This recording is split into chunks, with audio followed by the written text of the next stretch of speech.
people living on the island and people living on the rim.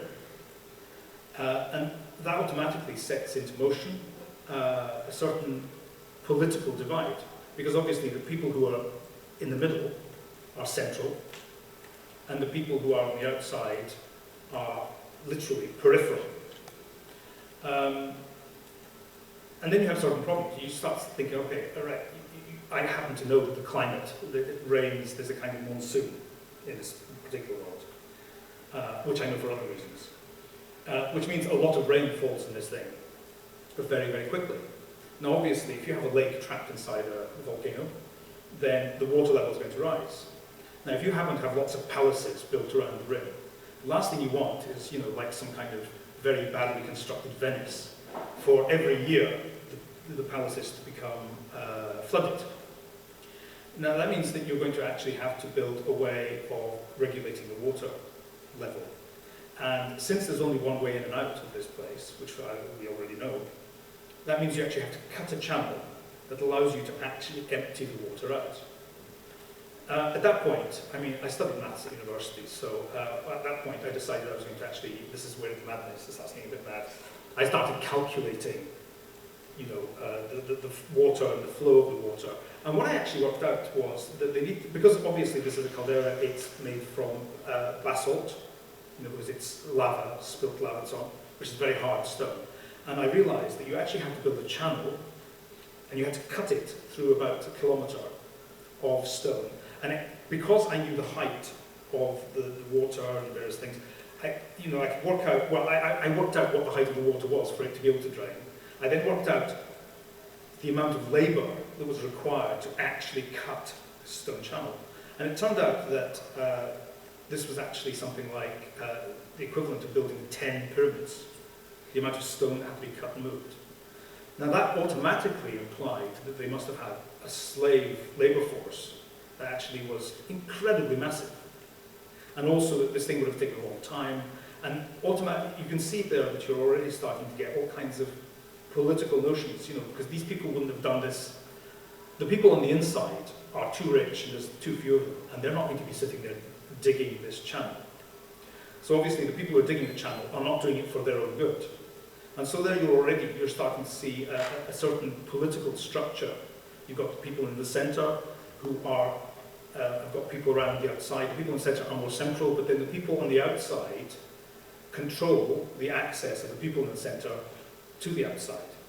So you can imagine there, you can set up, as I did, a kind of a system of détente, where you actually have the paramount power is in the centre, but it is kind of besieged by the power which is around the outside.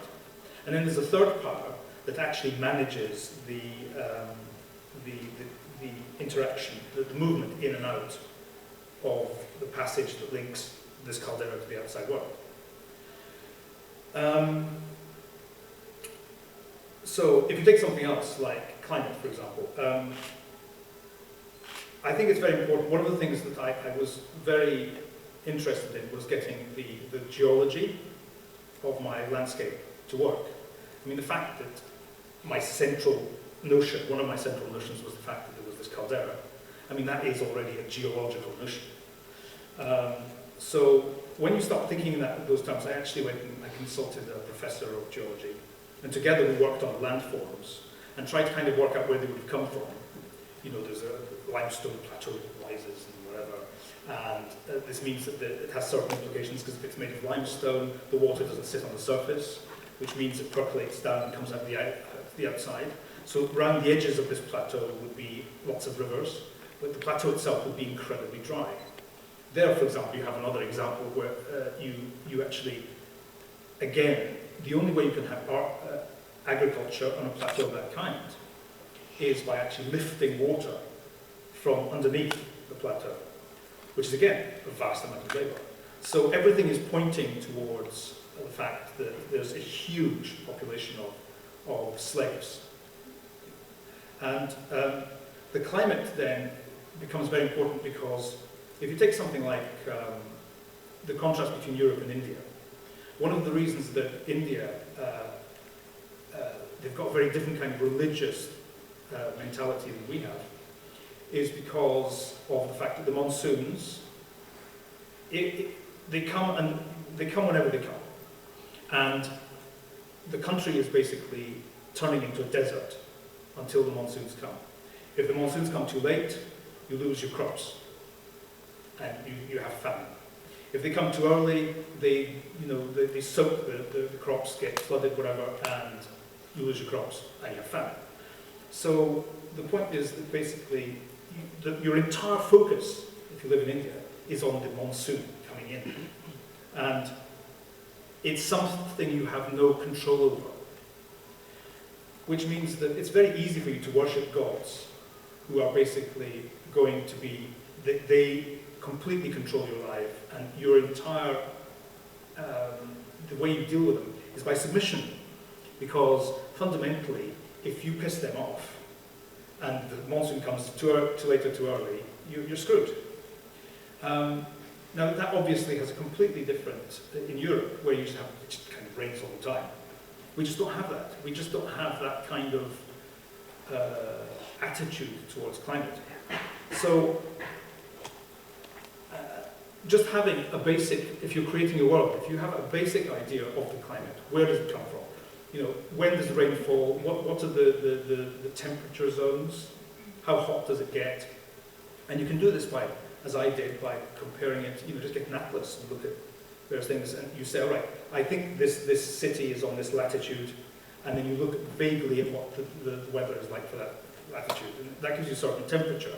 And then you know that hot air rises, so that means it's going to draw in water, draw in clouds and moist air from the sea, where you know the sea is. So if you've got a plateau, this hot air is rising, in the summer the hot air rises more and more and more, eventually it draws air in from wherever the sea is. If the sea's over here, then the climate, the rain's going to come from, the monsoon's going to come from that direction. If the sea's over here, it's going to come from that direction. If you have a mountain range here, and the sea, basically, the monsoon comes this way, then what happens is, as the clouds rise above the mountains, all the rain's going to end up on this side, and on the other side you're going to be in the rain shadow, and so you end up with a desert. So on one side you have the mountains, you have the desert, and on this side you basically have rivers running down to the sea. Now that automatically has given you a landscape which makes sense. You know why the deserts are where they are, you know why the rivers are where they are. So it's obviously going to be the case that the only people who are going to live in the desert bit are going to be nomads of some kind, if there's anybody there at all. And the people who live in these valleys with the rivers, and there's going to be fertile land, and that's where you're going to have your populations and your cities.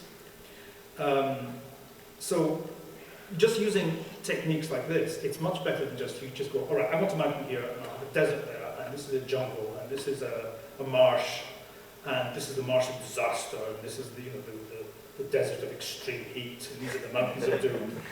And you just kind of put all of these things in like that, and just randomly. It's completely random. And it feels random. Because one of the things about getting the details right is that even if people don't notice the actual details, things like this, people subconsciously know, we all live on this planet, we have an idea of rivers, that rivers don't just suddenly spontaneously appear. The water for the rivers has to come from somewhere. So if there's no point in having a river that runs, there are rivers that run through deserts.